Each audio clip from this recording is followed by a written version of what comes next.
Consejería Bíblica. Capítulo 4. Características, habilidades y técnicas en la consejería. Objetivos. 1. Conocer una serie de características y habilidades que el consejero bíblico debe poseer. 2. Conocer diversas técnicas que el consejero puede usar en su labor de aconsejamiento. Introducción. Hace unos años se pusieron de moda los perfiles de personalidad para los puestos vocacionales, de ahí surgió la teoría de los rasgos, según la cual para un tipo específico de oficio se necesitaba una personalidad específica. Ahora, pregunto, ¿necesitamos algún tipo de personalidad para ser consejeros? Mi respuesta es sí. La única personalidad que se necesita para ser consejero es la del Señor Jesucristo. Por eso tenemos que seguir creciendo y cambiando cada día. A continuación, analizaremos una serie de características, habilidades y técnicas que debe tener y manejar el consejero bíblico. Características del consejero bíblico. Integridad. Para Roger Smalley, la integridad es la virtud fundamental del liderazgo cristiano. Esta virtud es igualmente vital para el consejero bíblico, por ello le dedico el mayor espacio entre las características que anoto. Este debe tener consistencia entre sus palabras y acciones. Sus hechos deben ser congruentes con el consejo bíblico, a diferencia del psicólogo que orienta de maneras que no cree en forma personal y que nunca aplicaría a su vida. Eso sí, hay que reconocer el mito de que el consejero debe ser perfecto. Según este mito, los pastores y los consejeros bíblicos deben tener una vida matrimonial perfecta, una vida espiritual perfecta, etc. Ninguno de nosotros es perfecto, todos somos pecadores. Todos somos pacientes, un paciente aconseja a otro paciente, el médico es el Señor. Debemos reconocer que el pecado también influye en la vida del consejero. Puede que no digamos algo al aconsejado porque es un área débil en nuestra propia vida. Incluso el aconsejado nos puede tentar y darnos ideas para pecar. Por eso es importante seguir el consejo de Pablo a Timoteo: ten cuidado de ti mismo, 1 de Timoteo 4:16, y el versículo en 1 de Corintios 10:12, el que piensa que está firme cuide que no caiga. Por ello, el consejero debe estar alimentando su vida, y debe estar en constante cambio al ser tocado por la palabra. Vamos a fallar en aconsejar a otros, en áreas que son débiles para nosotros, por lo que debemos trabajar en nuestros propios problemas, y si es necesario remitir a otro, mientras trabajamos en ello. El consejero bíblico también debe saber reconocer sus propios límites. Debe reconocer cuando no se tiene la competencia para atender un caso particular, y referir a otro consejero. En algunas ocasiones no sabremos qué hacer con el caso, o no podremos manejarlo. Por ejemplo, no todos pueden aconsejar a un violador. Así que en muchos casos va a ser necesario remitir la persona a otro que pueda atenderlo mejor. Adams menciona que no debemos remitir el aconsejado a otro, sencillamente como un medio para evitar nuestra propia responsabilidad en la materia. Ha de recordar que Dios lo colocó, providencialmente, al cristiano que yerra en su camino, para que él le ministre. El remitir de esta manera no es ético, ni cristiano. Por otro lado, es importante reconocer que lo que se diga en consejería es confidencial aunque no se diga abiertamente. Aunque el consejero bíblico no está obligado por ley a seguir el sigilo o secreto profesional como los psicólogos o los abogados, el consejero que guarde la debida confidencialidad va a ser considerado íntegro. Por otro lado, como nuestra guía principal es buscar la gloria de Dios, en algunas ocasiones lo que le agrada a Dios es que rompamos la confidencialidad, como cuando hay que denunciar un abuso. Por otro lado, no debemos dejar lugar a que se pueda poner en duda nuestra integridad por un mal testimonio, por lo que recomiendo que nunca una persona de consejería a una del sexo opuesto en un lugar solo. Una alternativa para que esto no suceda es la co-consejería. Es decir, dar consejo entre dos personas, si son un matrimonio es lo ideal. Humildad. La consejería es impredecible, no sabemos qué caso se nos va a presentar para atender en nuestras vidas y eso nos puede dar miedo. Esto muestra nuestra incapacidad, ya que muchas veces no sabemos por dónde entrarle al asunto, pero hay que reposar en Dios. Hay que recordar que Dios tiene control, Él sí sabe qué va a suceder. Debemos reconocer su soberanía y al mismo tiempo nuestra pequeñez. Él se perfecciona en nuestras debilidades, 2 de Corintios 2, 4-6. No debemos sentirnos competentes por nosotros mismos, sino recordar que Dios no elige a los capacitados, Él capacita a los elegidos. Él es el que nos hace competentes. Hay que reconocer que Él es el que obra a través nuestro. Nosotros solo somos canales. Bondad. Romanos 15:14. Según Adams, esta cualidad se refiere a la actitud buena en el corazón de interés y afecto por los demás. Es un deseo de ayudar y dar la mano a otros en su necesidad, una buena voluntad hacia los otros que te impulsa, sin interés egocéntrico, hacia ellos. El consejero debe ser un hombre o mujer dispuesto a ayudar al otro en medio de los problemas. Como lo que nos mueve es el interés genuino por la persona, no el dinero, como pasa con muchos psicólogos, no nos preocupa el tiempo que damos a la persona, ya que lo invertimos para servirle a la persona y a Dios. Respeto. El respeto es considerar a los otros como dignos de honor, y la Biblia constantemente nos llama a esto. Romanos 12:10, Filipenses 2:3, 1 de Pedro 2:17. Preste atención a los aconsejados, mantenga un volumen de voz adecuado y establezca contacto visual con las personas que están hablando. Debemos creer a los aconsejados. 1 de Corintios 13:7. No minimice los problemas del aconsejado. Mantenga la confidencialidad. Conocimiento de la palabra. Romanos 15:14, Colosenses 3:16. Un buen consejero bíblico tiene que conocer la palabra de Dios, dado que esta es la guía y contenido de su aconsejar. Por ello debe conocer los principios de la palabra para poder aplicarlos en diversas situaciones de la vida diaria. Este conocimiento solamente se obtiene mediante el estudio continuo y concienzudo de las Sagradas Escrituras en forma constante. Adams lo expresa de la siguiente manera. Como el aconsejar es un ministerio de la palabra, y como el Espíritu Santo cambia a las personas por medio de la palabra, es esencial un conocimiento siempre creciente de la palabra. Los aconsejados pueden tener dificultades debido a creencias incorrectas, por lo que es necesario que el consejero conozca la palabra para poder discernir el error y corregirlo de manera adecuada. Por otro lado, el conocimiento de la palabra no solo debe ser teórico, debe ser experiencial, porque lo hemos vivido. No podemos hablar solamente en teoría de la palabra, tenemos que conocerla en el diario vivir, tenemos que haberla aplicado en nuestras vidas, para que realmente se haya interiorizado en nosotros y así, poseamos un verdadero conocimiento de la misma. Sabiduría.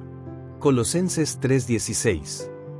Las Escrituras, especialmente el libro de Proverbios, nos dicen que el principio de la sabiduría es el temor de Jehová. Proverbios 1:7, 2:5, 9:10, Job 28:28, Salmo 111:10. El temor de Jehová. Podemos visualizarlo como una preocupación consciente de complacer a Dios en todos los aspectos de la vida. Esta es una actitud que todo consejero bíblico siempre debe tener. Ahora también, la sabiduría es poder aplicar la palabra en las diversas situaciones de la vida cotidiana. Adams menciona, no es suficiente que tú y tu aconsejado conozcan meramente lo que Dios dice, deben de aprender cómo encarnar y dar forma a la verdad y la creencia en la vida de cada día. Cuanto más capaz es uno en el uso, especialmente, en el poner en práctica la verdad bíblica en el vivir de cada día, más apto será también para ayudar a otros a hacerlo. Fe. El consejero debe ser un hombre de fe y esperanza, que crea firmemente en las promesas escriturales. Él debe confiar en las Escrituras para poder dar esperanza al que no la tiene. Tiene que estar convencido de que la Biblia es verdad, y estar dispuesto, y ser capaz de dirigir a otros a sus promesas con seguridad y convicción. Autoridad. El consejero bíblico tiene autoridad, pero esta no le es propia, le ha sido dada por Dios. La autoridad del consejero reposa en las Sagradas Escrituras. Ya sea que sea un pastor, 1 de Tesalonicenses 5:12, 13, o un miembro que aconseja, ejerce la autoridad que Cristo le ha conferido, Colosenses 3:16, Romanos 15:14. Autenticidad. Segunda de Corintios 4:2. Seamos sinceros con nuestras capacidades y limitaciones. Primera de Corintios 2:1-3. Reconozcamos nuestras propias debilidades. Segunda de Corintios 1:8. Primera de Corintios 10:13. Seamos sinceros acerca de las metas y el programa que tenemos para el aconsejado. Hay que ser transparentes en cada momento con el aconsejado. Habilidades del consejero. Escucha activa. Hay que escuchar los hechos, Proverbios 18:13, pero escucharlos de manera activa, Proverbios 18:15. Esto le cuesta bastante a los predicadores, están tan acostumbrados a hablar que les cuesta escuchar. Pero hay que escuchar al aconsejado, si realmente deseamos ayudarle. Empatía cristiana. Hablo de empatía cristiana dado que es diferente a la mundana. En la empatía mundana, no está Dios, es solamente una técnica para entender una persona. En la empatía cristiana el motor es el amor. Hay que pensar cómo nos sentiríamos en los pies del aconsejado, e identificarnos con su problema. Esto es mirar con compasión como lo hizo Jesús. Al consejero bíblico le mueve la compasión por los demás. Jesús es el mejor ejemplo de ello, Mateo 9:35-38, Marcos 10:21, Lucas 7:11-15, Juan 11:33-35. Ver al otro como si fuera alguien cercano, Primera de Timoteo 5:1-2, y tratarlo como si fuera uno de nuestra propia familia. Y por supuesto, dándonos cuenta de nuestra propia pecaminosidad, Gálatas 6:1. Mac da las siguientes sugerencias para mostrar compasión. Les ha dicho que se preocupa por ellos, Filipenses 1:8. Ha orado con ellos y por ellos, Colosenses 4:12-13. Se ha regocijado y entristecido con ellos, Romanos 12:15. Ha tratado con ellos con gentileza y ternura, Mateo 12:20. Ha usado la delicadeza con ellos, Proverbios 15:23. Ha tenido gracia al hablar con ellos, Colosenses 4:6. Ha seguido amándolos y aceptándolos aunque hayan rechazado el consejo, Marcos 10:21. Los ha defendido de aquellos que los maltratan y acusan, Mateo 12:1-7. Los ha perdonado por cualquier cosa incorrecta que han hecho, Mateo 18:21-22. Ha estado dispuesto a suplir cualquier necesidad física si fuera necesario, Primera de Juan 3:17. Aunque el mundo nos dice que no tenemos que involucrarnos emocionalmente con el paciente, la Biblia dice que hay que involucrarte emocionalmente, no sentimentalmente. Hay que compartir la carga, por supuesto, sin quitarle la responsabilidad a la persona. Recordemos la Escritura, gozaos con los que se gozan, llorad con los que lloran. Hospitalidad. Debemos tener el don de la hospitalidad, generar la confianza para que la gente se nos acerque a pedir consejo, especialmente si se está en funciones pastorales. Sinceramente, hay pastores que da miedo acercárseles, que no generan ese rapport necesario para poder tenerles confianza, Proverbios 27:6. En palabras de Wayne Mack, somos más receptivos al consejo de alguien que sabemos está con y por nosotros. Ellos pueden hablarnos con franqueza acerca de nuestros defectos y, aunque nos molestemos temporalmente, pronto entenderemos que solo han estado tratando de ayudarnos porque tienen interés en nosotros. En cambio, si alguien a quien sentimos extraño o enemigo, viene a criticarnos, nuestra tendencia es ponernos a la defensiva y sospechar de sus motivaciones. Uso de la palabra. Hay que interpretar la palabra correctamente, en armonía con el resto de la Escritura. Un curso de hermenéutica es esencial para un buen consejero bíblico. Si no tenemos cuidado de entender la palabra de Dios con exactitud, podemos terminar dando instrucción parecida a la bíblica, pero sin serlo, en realidad, hay que tener cuidado de no confundir la palabra con nuestras propias ideas. Mentoría. Un consejero debe ser mentor o discipulador en el sentido de que debe enseñar al aconsejado a aplicar las verdades de la Escritura a su vida por sí mismo. Esto ayuda a no crear una dependencia al consejero. Técnicas de la consejería. Técnicas para reunir información. Es necesario conocer a los aconsejados para poder determinar sus necesidades reales y poder atender mejor a las personas. En muchos casos, El aconsejado será un familiar, un amigo, un alumno, o sencillamente un hermano en la fe que se acerca. Si la relación es cercana de forma bastante obvia, se conocerá a la persona, pero no siempre va a ser así. Van a haber ocasiones donde el aconsejado es poco o nada conocido por el consejero, por lo que este último debe de usar diversas técnicas para reunir información acerca de los mismos.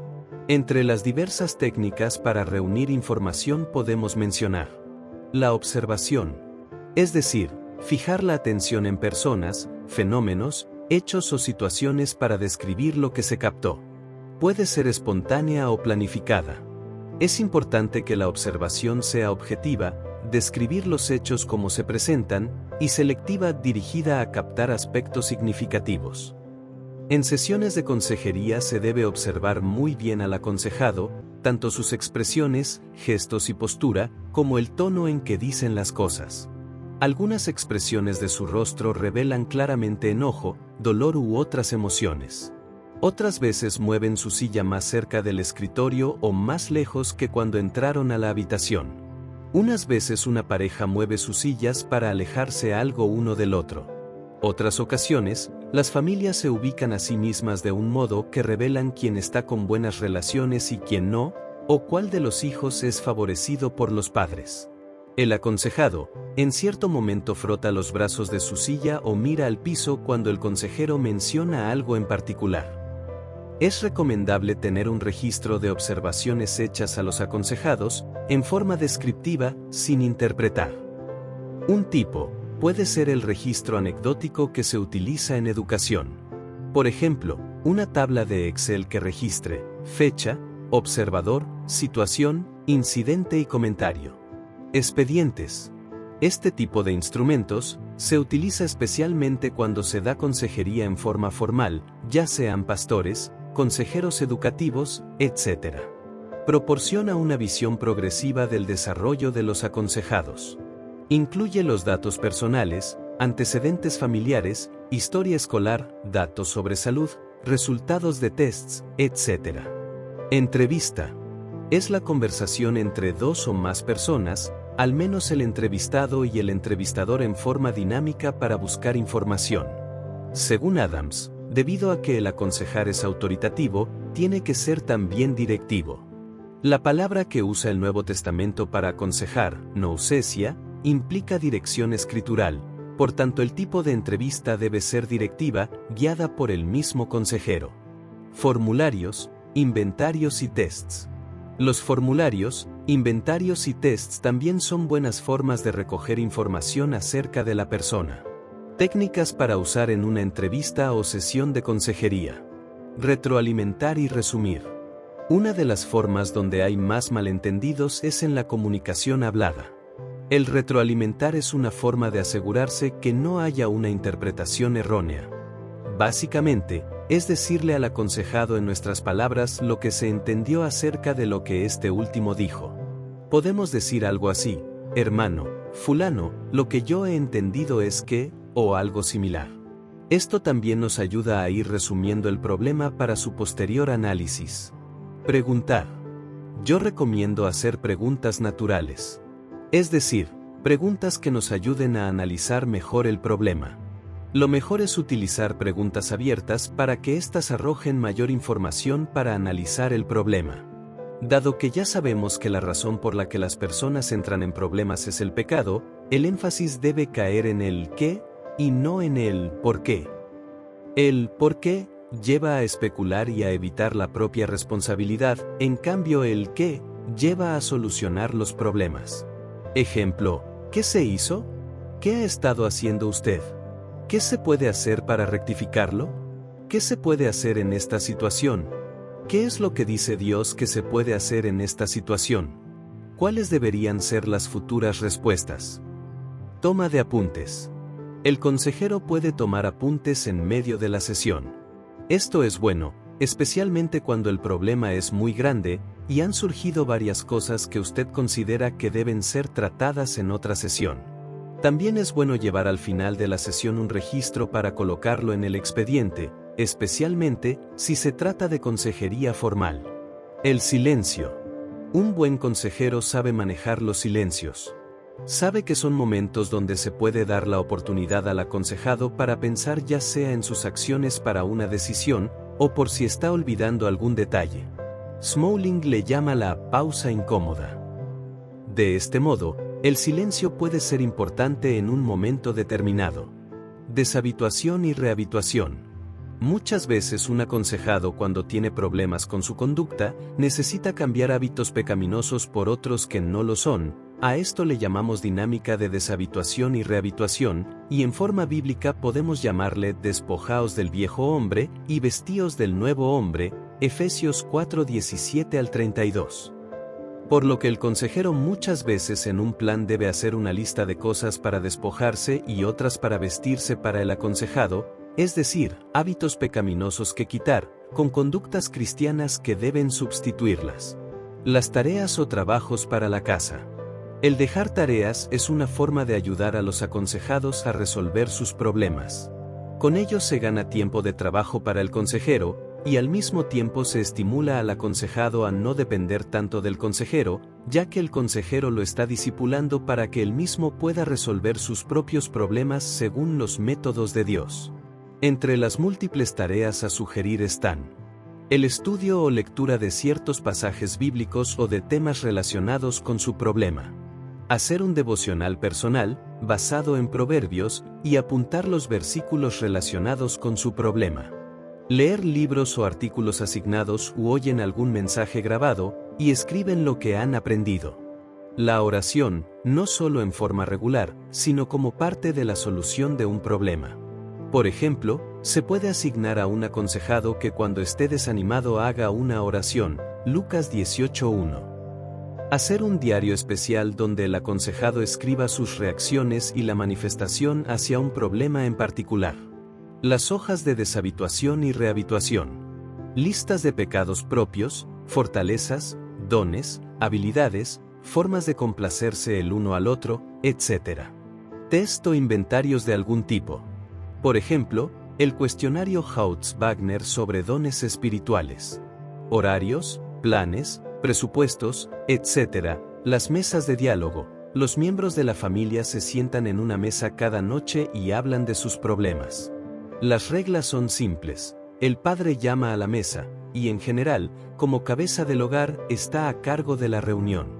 La madre debe actuar como secretaria y anotar las cosas. El diálogo se ha de determinar con una oración.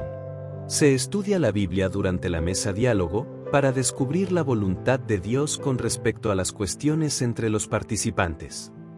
Es conveniente iniciar con los propios fallos, e indicar cómo rectificarlos.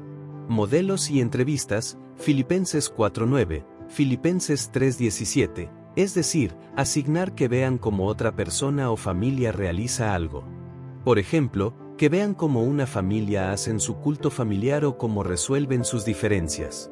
Otro ejemplo, podría ser que entrevisten a una familia y que estos cuenten cómo criaron a sus hijos tan obedientes. Tomar una segunda luna de miel para renovar votos matrimoniales. Conclusión. Lo que vimos en este capítulo es lo más similar a un perfil para un consejero cristiano. En él, enumeramos toda una serie de características, habilidades y técnicas que debe manejar el consejero cristiano, aunque muchas de las técnicas especialmente dependerán de lo formal o informal que sea el contexto donde ofrece el consejo.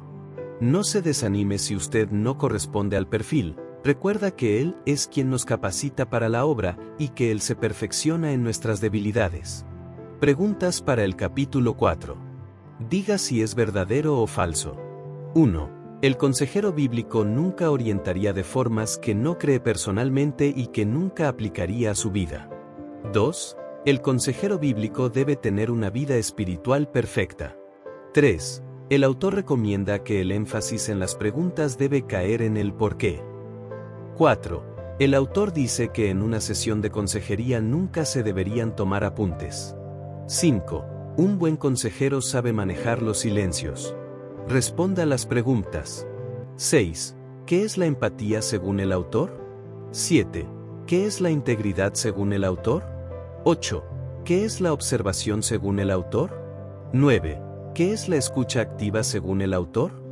10. ¿Qué es el preguntar, según el autor?